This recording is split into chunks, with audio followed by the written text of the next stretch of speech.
जिंदगी में ना कुछ पहेलियां ऐसी होती हैं जिनका जवाब कभी नहीं मिलता। और आज हम एक ऐसी ही एक अनसुलझी कहानी में झांकने जा रहे हैं। यही सवाल कुलकर्णी परिवार की जिंदगी का सबसे बड़ा सवाल बन गया था। चलिए उनके साथ इस सफर पर चलते हैं और देखते हैं कि कैसे एक गलत घर उनकी पूरी जिंदगी को बदल कर रख देता है। तो कहानी की शुरुआत होती है कुलकर्णी परिवार से। अशोक जी की नई नई सरकारी नौकरी लगी थी और पूरा परिवार मुंबई शहर में शिफ्ट हुआ था। पूरा का पूरा परिवार मुंबई के सपनों में खोया हुआ था।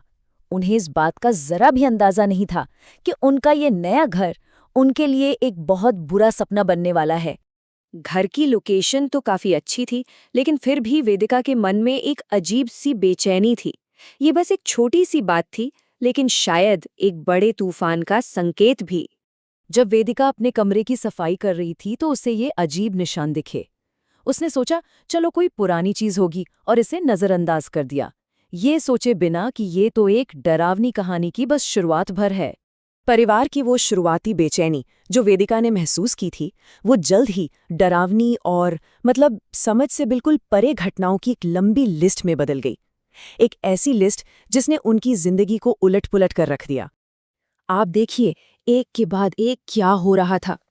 ये घटनाएं सिर्फ अजीब आवाजों तक सीमित नहीं रहीं, अब तो वो सीधे सीधे परिवार को परेशान करने लगी थीं। उनकी जिंदगी में डर का एक साया छा चुका था। जब वेदिका से रहा नहीं गया तो उसने अपनी एक दोस्त को सब कुछ बताया और तब उन्होंने फैसला किया कि अब प्रोफेशनल मदद लेनी ही पड़ेगी, लेकिन किसी पारंपरिक तांत्रिक से नहीं। और यहीं कहानी में एंट्री होती है यश की, एक पैरानॉर्मल एक्सपर्ट जो भूत प्रेत को पकड़ने के लिए मंत्रों का नहीं बल्कि मॉडर्न टेक्नोलॉजी और गैजेट्स का इस्तेमाल करता था। यश की पहली जांच ने तो सबको हैरान कर दिया। उसकी मशीनों को कुछ भी नहीं मिला। इससे परिवार को थोड़ी राहत तो मिली, लेकिन क्या सच में सब कुछ ठीक था या ये तूफान से पहले की शांति थी?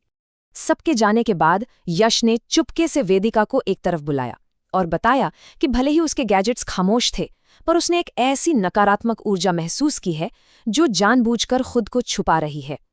यश के जाने के बाद जो ये हिंसक घटना हुई ना, वो इस बात का पक्का सबूत थी कि घर में जो भी शक्ति है वो अब छिपने के मूड में बिल्कुल नहीं है और वो पहले से कई ज्यादा खतरनाक हो चुकी थी। अब ये समझने के लिए कि आखिर घर में हो क्या रहा है, यश ने घर के इतिहास की जांच शुरू की और एक पुराने पड़ोसी को ढूंढ निकाला। तो ये थी उस रात की कहानी जिसने इस घर की खुशियों को हमेशा हमेशा के लिए मातम में बदल दिया। सोचिए, एक पिता और बेटी दोनों की जिंदगी एक ही रात में खत्म हो गई। एक पिता के ये आखिरी शब्द उस रात के दर्द और बेबसी को बयां करते हैं। उनकी दुनिया उनकी आंखों के सामने ही उजड़ गई थी। और इस तरह माया की दुखद मौत सीधे तौर पर कुलकर्णी परिवार को परेशान करने वाली आत्मा से जुड़ जाती है। वो बेचारी कभी उस घर को छोड़ ही नहीं पाई। चलिए अब वर्तमान में वापस चलते हैं, जहां यश ने कुलकर्णी परिवार को उस आत्मा के असली इरादे के बारे में बताया, जिसे सुनकर वो लोग और भी ज्यादा डर गए। तो यहाँ एक बहुत जरूरी बात सामने आती है। माया की आत्मा वो बुरी नहीं है, बल्कि वो अपने घर को लेकर बहुत अकेली और दुखी है। उसका दर्द ही उसे ये सब करने पर मजबूर कर रहा है। माया की आत्मा से संपर्क करने की कोशिश के बाद यश ने अपना आखिरी और बिल्कुल साफ फैसला सुना दिया। कोई और रास्ता नहीं था, ये घर अब माया का था। इस कहानी का अंत वहीं हुआ जहां उसे होना चाहिए था। परिवार ने उस घर को हमेशा के लिए छोड़ दिया, ये मानते हुए कि कुछ लड़ाइयां लड़ने के लिए नहीं होती। ये कहानी भले ही खत्म हो गई हो, लेकिन ये सवाल आज भी अपनी जगह कायम है। एक ऐसी आत्मा जो अपने ही घर में फंसी हुई है, क्या उसे कभी मुक्ति मिल पाएगी? ये एक ऐसा ख्याल है जो सच में सोचने पे मजबूर करता है।